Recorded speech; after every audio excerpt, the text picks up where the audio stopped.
I have a few announcements to make this morning, my friends. And I always make adjustments. The longer the announcements, the shorter the homily. Next week, next Saturday, is the Feast of the Immaculate Conception.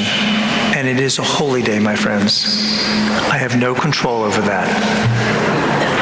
So I'll have Mass at 5:30, 8 a.m. on Saturday morning, 5:30 on Friday night, 8 a.m. on Saturday, and noon on Saturday as well.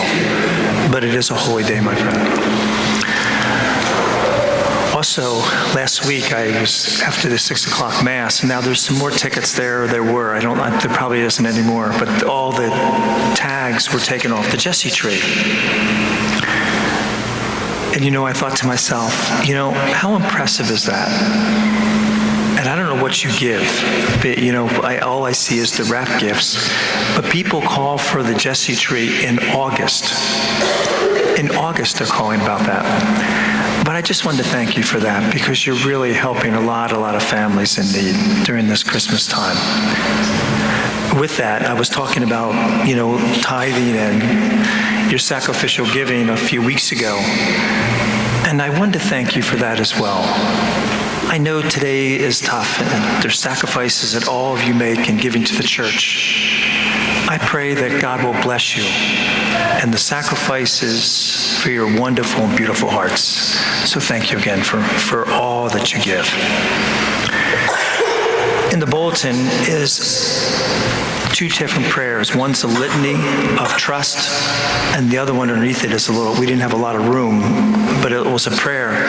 And one of the websites I was looking at, Catholic websites this past week, was about a widow that was really struggling during this time of year.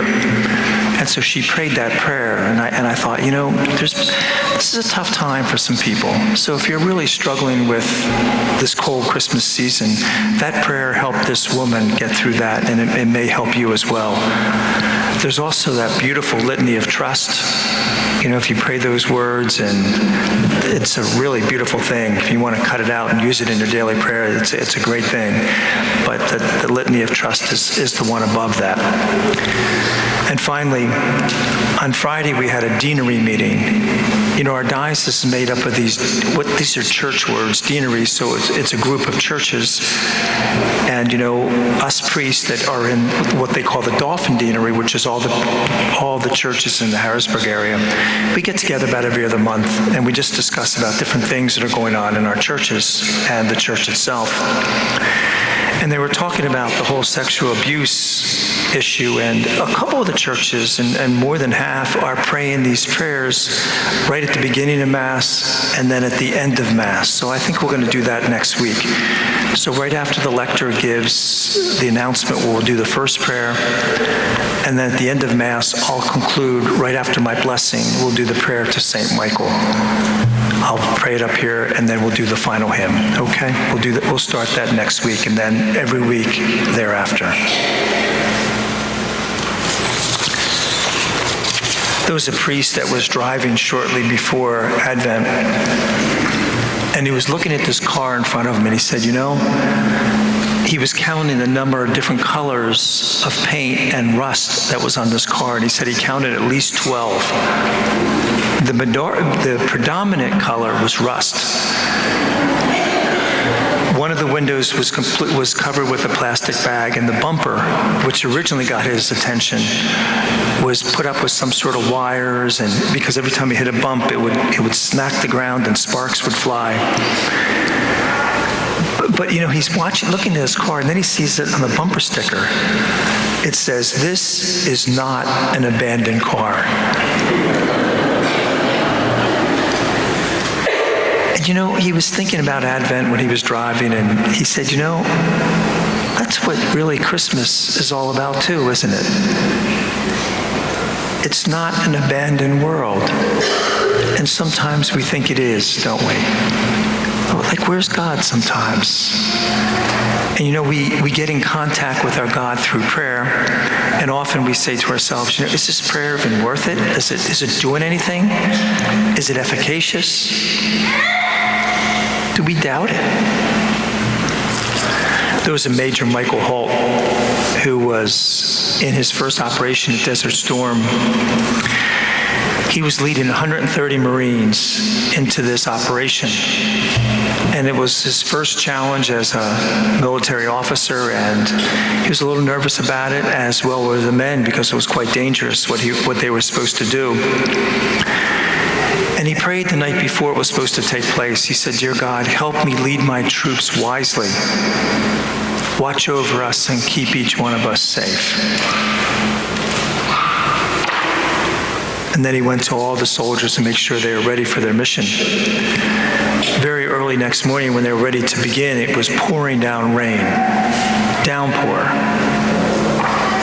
And it downpoured like that for 3 straight days. And he said, they were miserable. They were soaked.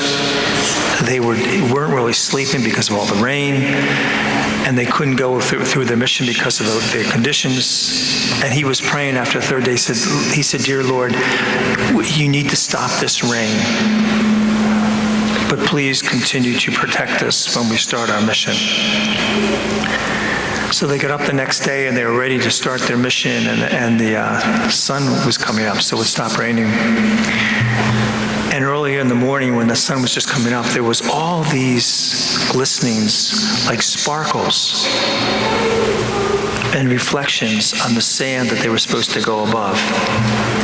They had this section, like a half mile that they had to cross of sand. All these reflections were there. You know what they were? Yeah, right. Good, Tim. Yeah, they were landmines. And he said, here he is praying and complaining about stopping the rain. And it probably saved the majority of his soldiers' life, didn't it? My friends, we don't understand a lot in this world.